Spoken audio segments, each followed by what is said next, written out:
அப்படிப்பட்ட பிள்ளையுடைய குணமே நல்ல குணமா இருந்தா கூட பிள்ளைக்கு நேரம் சொல்லக்கூடாதான்.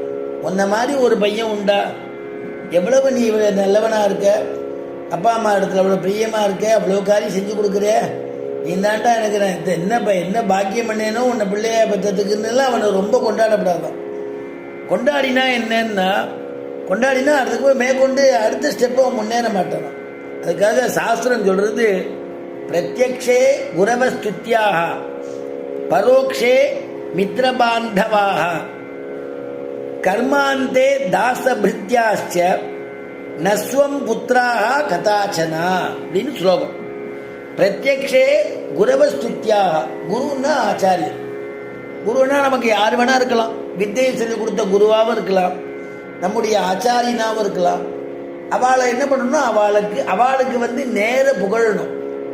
எங்களுடைய ஆச்சாரியன் இடத்துல நான் காலக்ஷேபம் பண்ணினேன், அவரால் தான் இன்னைக்கு இத்தனை வார்த்தை சொல்றேன் அப்படின்னா அவரை வச்சுட்டே சொல்லலாம், தப்பு கிடையாது. அவர்கிட்ட தான் நம்ம கிரகிச்சுட்டு இருக்கோம்.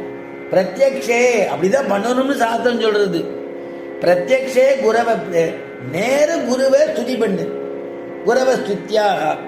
பரோக்ஷே மித்ரபாந்தவாக, மித்ரபாந்தவாகன்னா நம்முடைய மித்திரர்கள் பந்துக்கள்.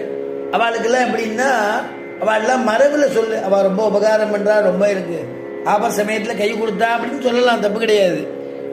அவளுக்கு தெரியும்படி சொல்லணுங்கிற அவசியம் இல்லை. ஏன்னா அவள் பந்துக்கள் உரிமையினாலையும் செய்யலாம், எல்லாம் ஒரே ரத்தமா இருக்கிறதுனாலையும் தாயாதிகள்னாலையும் உபகாரம் பண்ணலாம். அதனால அப்படி மரபா சொன்னா போறோம்.